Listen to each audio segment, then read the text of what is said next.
अरशद शरीफ हमारे दरमियान अब नहीं रहे। मुझे कल रात को लंदन से फ़ोन आया मेरे एक दोस्त का, और फिर जब उन्होंने कहा कि जी ये कीनिया में हुआ, तो मैंने कहा खुदा का खौफ करो। जो मेरे दोस्त हैं जियो के, मैंने उनको फ़ोन किया। नायरोबी में जो कीनिया की ब्रिज टीम है, उनको मैंने लेट नाइट कॉल्स की, मैसेजेस किया।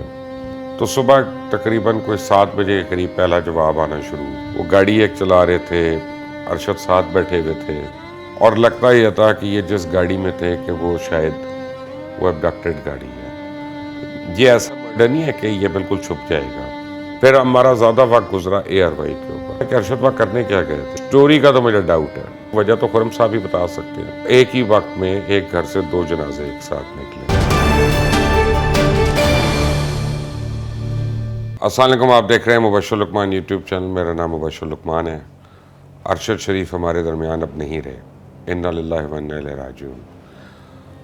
इंतहाई दुख के साथ ये खबर मैं दे रहा हूँ। खबर क्या, आप तो सबको पता है, लेकिन यह है कि जब आपका किसी से ताल्लुक़ होता है, जब आपका किसी से शनासाई होती है, जब आपका किसी के साथ एहतराम का रिश्ता होता है, तो बहुत मुश्किल होता है उसकी खबर देना। अरशद शरीफ उन लोगों में से हैं जो कल तक आपको खबर दे रहे थे, और सितम ज़रीफ़ी ये है कि आज खुद वो एक ख़बर बन गए हैं, और एक बहुत बड़ी ख़बर बन गए हैं।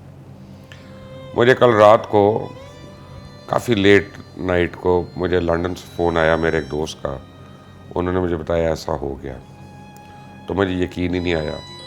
मैंने कहा पता नहीं ये खुद किस हाल में है, किस तरह की खबर दे रहे हैं। और फिर जब उन्होंने कहा कि जी ये कीनिया में हुआ, तो मैंने कहा खुदा का खौफ करो, क्या ताल्लुक़ है उसका कीनिया से, वहाँ पे क्यों होगा। वो तभी लंदन गया था, और उसकी एक तस्वीर वायरल हुई थी थोड़े दिन पहले पिकडिली सर्कस में, जहाँ पे उन्होंने अपनी सेल्फ़ी लेके, तस्वीरें लेके शेयर की थी सोशल मीडिया पे।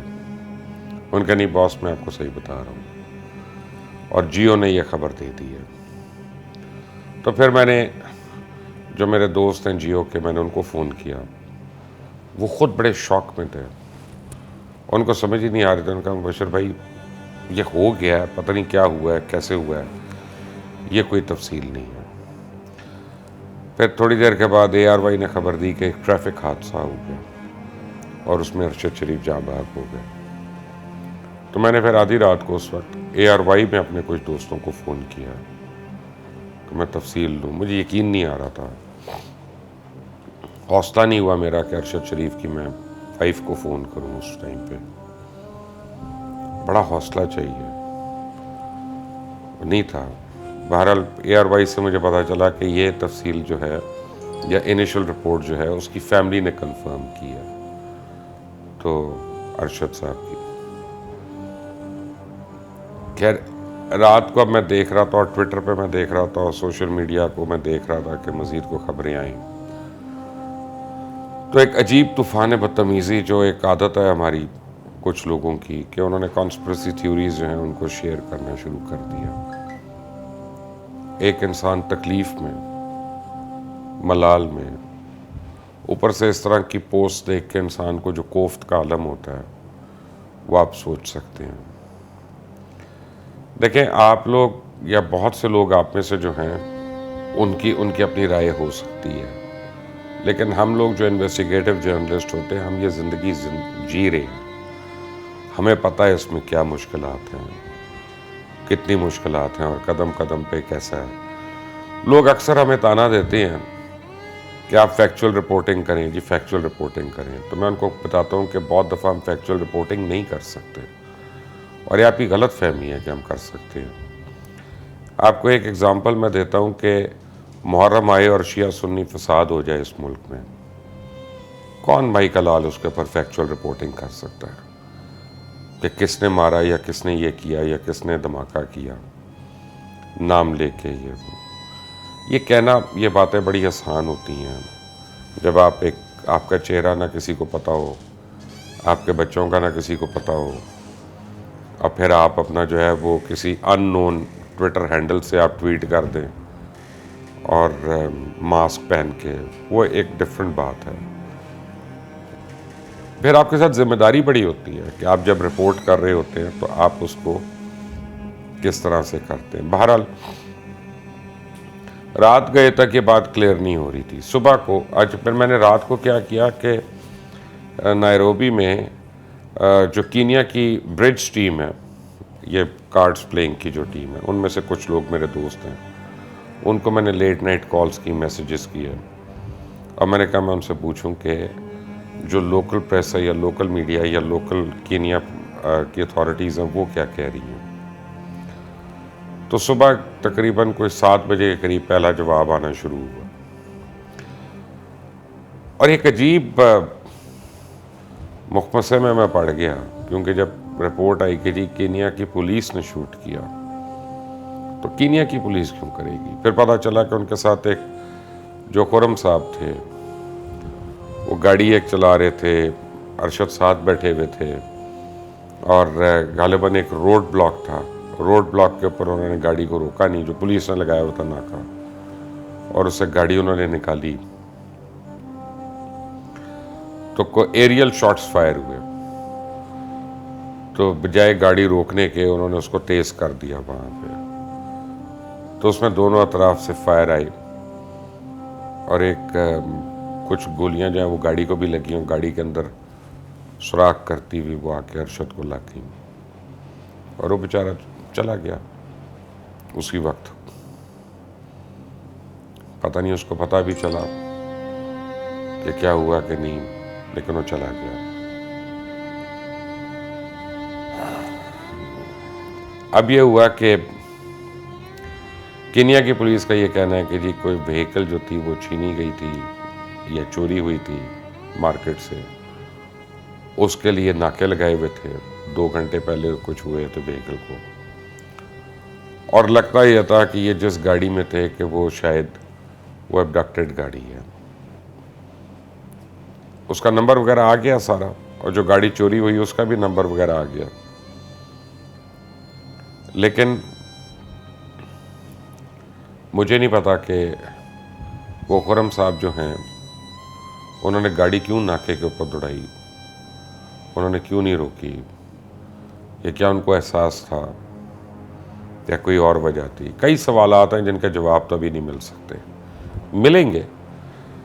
ये ऐसा मर्डर नहीं है कि ये बिल्कुल छुप जाएगा, और ये ऐसा मर्डर नहीं है कि जिसके ऊपर बिल्कुल आप कहें कि मट्टी डालो मट्टी पाओ आगे चलो, नहीं। बहुत प्रोमिनेंट, बल्कि पाकिस्तान के शायद सबसे ज़्यादा प्रोमिनेंट इस वक्त जर्नलिस्ट और एंकर थे, और हरदिल अजीज़ भी थे, यानी वो अपने पीयर्स में, अपनी कम्युनिटी में, अपने ख्यालात के बावजूद वो हरदिल अजीज़ थे।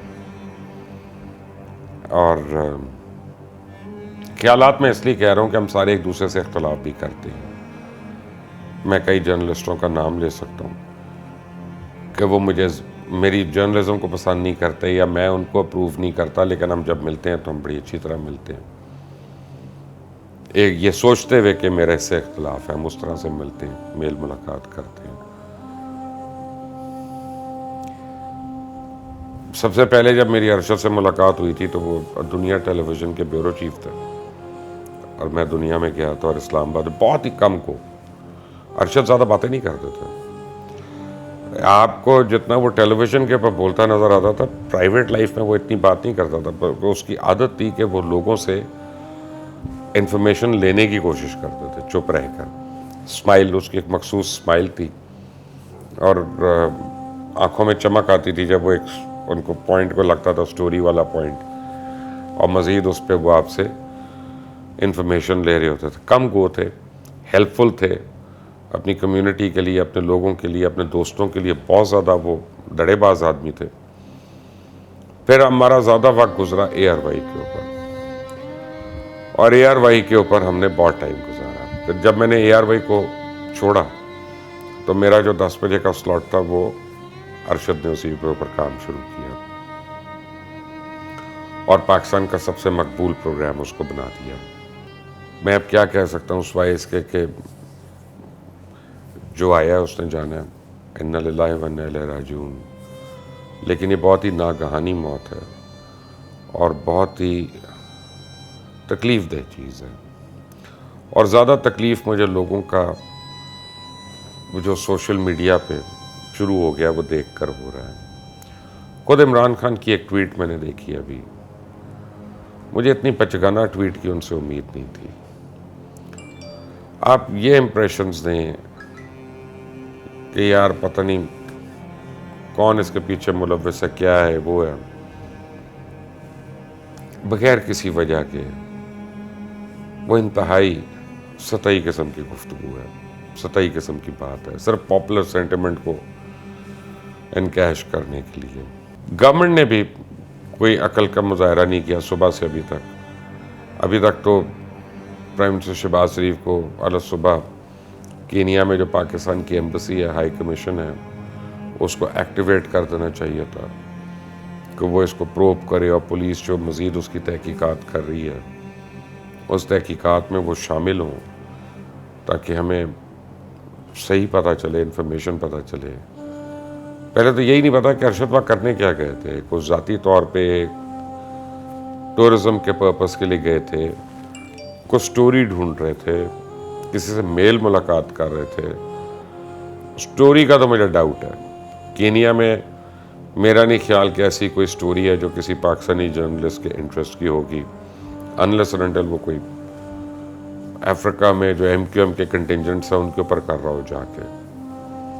अगर वो स्टोरी कर रहे हैं तो ज़रूर होगा। बाकी यहाँ की जितनी स्टोरीज़ हैं उनका अफ्रीकन कंट्रीज़ के साथ ताने बाने नहीं जुड़ते। उनके लंदन से तो जुड़ते हैं, न्यूयॉर्क से जुड़ते हैं, बेल्जियम से, ऑस्ट्रेलिया से, दुबई से, इन जगहों पे तो हैं उनके ताने बाने। ये कीनिया में, नायरोबी में, नाइजीरिया में, छड़ में, युगांडा में, यहाँ पे हमारी स्टोरीज़ के ताने बाने नहीं हैं।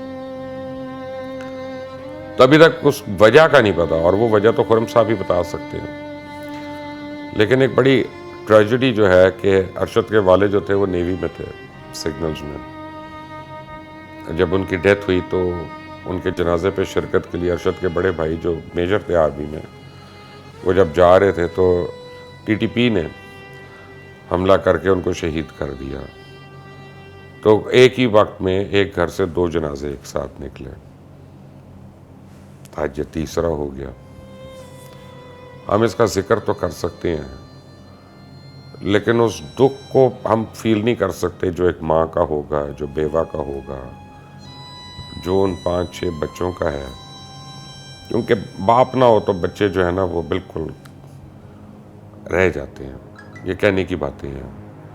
भले जितना मर्जी कोई पैसा छोड़ के गया हो, बाप जो होता है वो बाप होता है, वही सहारा देता है बच्चों को। जिस तरह माँ की शफकत है तो बाप की हिफाजत भी है। तो my first thoughts are with the family, with the widow, with the mother, and of course with the children. अल्लाह करे हमें इसके मुतल्लिक सच पता चले, जल्दी पता चले। और अल्लाह करे कि अगर केनिया पुलिस की भी गलती है जो कि वो उन्होंने कह दिया कि उन्होंने शूट किया, तो उनको भी सज़ा मिले, वो कैफरे किरदार को पहुँचे। लेकिन मोर ओवर आई थिंक हर पाकिस्तानी इस वक्त चाहेगा कि उसको असल वजह पता चले कि मुहर्रिकात क्या थे पीछे। लेकिन जब तक हमारे पास पूरी इंफॉर्मेशन नहीं आती, इसके ऊपर क्या सराही करने वाला ना वो अरशद से मुखलिस है, ना अपने मुल्क से, ना अपने आप से। अल्लाह ताला उसको अपने जवारे रहमत में जगह दे और पीछे रह जाने वालों के लिए आसानियाँ पैदा करे। आमीन।